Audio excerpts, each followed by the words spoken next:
జూబ్లీహిల్స్ ఉప ఎన్నిక ఫలితం బీజేపీకి కాస్త చేదు మిగిలిచినప్పటికీ బీహార్లో మాత్రం అమాంతంగా ఒక్కసారి కూడా భారీ మెజార్టీతో అటు గెలుపు దిశగా బీజేపీ కాకుండా ఎన్డీఏ అలయన్స్ కూడా ముందుకు సాగుతుంది. ఇదే విషయం మీద మనతో మాట్లాడడానికి బీజేపీ ఎమ్మెల్సీ అంజిరెడ్డి గారిని ఒకసారి ఆయనతో మాట్లాడించేటువంటి ప్రయత్నం చేద్దాం.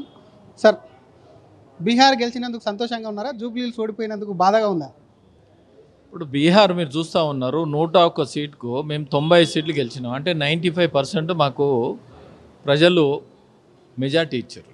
దీన్ని బట్టి ఆలోచించుకోలే, ఎన్డీఏకు 207 సీట్ల దాకా రావడం జరిగింది.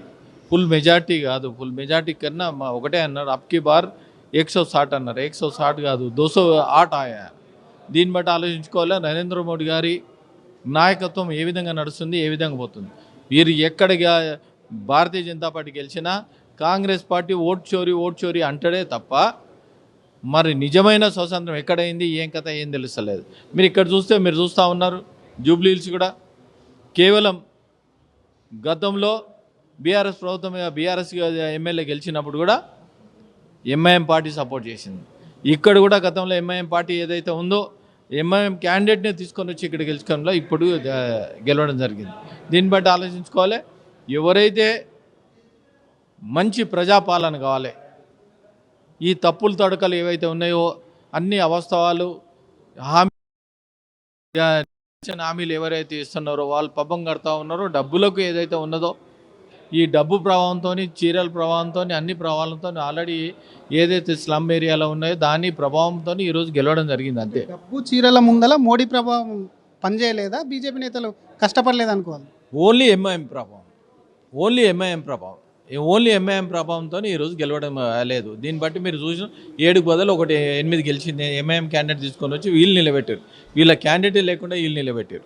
కనీసం డిపాజిట్ కూడా బీజేపీకి రాలేదు అటు అని చెప్పి కొంత మీ పార్టీ నేతలు అటు కాంగ్రెస్ నేతలు కలిసి అటు కాంగ్రెస్ను గెలిపించారని బీఆర్ఎస్ వాదన. మీరు డిపాజిట్ కోల్పోయి ఒకవైపు కాంగ్రెస్ను గెలిపించారనేది మీ మీద ఆరోపణలు. అందులో నిజం ఉందా? బీఆర్ఎస్ సిట్టింగ్ సీట్ను కోల్పోతేనే వాళ్ళకు కనీసం లేదు. గతంలో సిట్టింగ్ సీట్ కోల్పోయింది ఏది, కంటోన్మెంట్ కూడా. మీరు ఒకటే గుర్తుపెట్టుకొని, కాంగ్రెస్ గవర్నమెంట్ వచ్చిన తర్వాత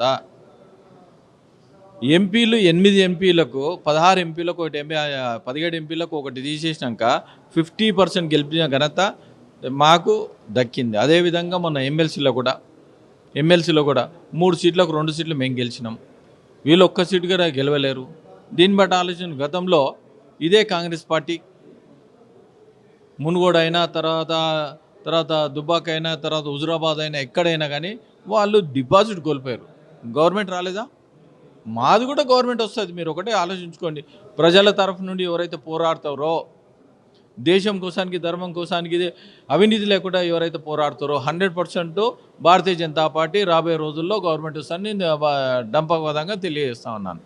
థ్యాంక్ యూ సార్. అటు బీఆర్ఎస్ అటు బీహార్లో అఖండ విజయము ఎన్డీఏ కూటమికి వచ్చింది కాబట్టి దానికి సంబంధించి ఒకవైపు ఎక్కడ కూడా తిరుగు లేకుండా ఎదిగినప్పుడు 180 వస్తాయి అనుకున్నాం, కానీ 208 అంటే కూడా పెద్ద సీట్లు వచ్చినాయి కాబట్టి దాని పరంగా ఒకవైపు కూడా సంతోషం వ్యక్తం చేస్తుంది. ఇంకోవైపు జూబ్లీహిల్స్ ఉప ఎన్నికకు సంబంధించి మాత్రం డెఫినెట్గా అక్కడ ఎంఐఎం ప్రభావంతోనే కాంగ్రెస్ బయటపడింది అని చెప్పి బీజేపీ ఎమ్మెల్సీ అంజిరెడ్డి అంటున్నారు. అసలైన తొలి వెలుగు.